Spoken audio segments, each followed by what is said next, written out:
So, to change your drawing, what you're going to do is you're going to go and open Pixlr.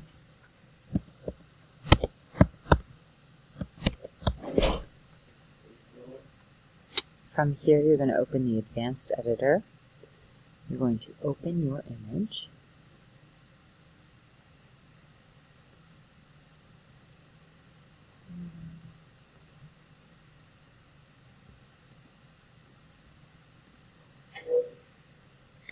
So, once you're here, what you're going to do is you're going to go to Adjustments and go down to Invert. And what it does is it'll switch everything so you can see what it would look like if you did it in the opposite way.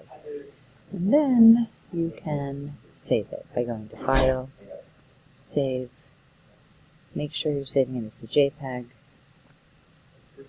and you can just call it like inverted image.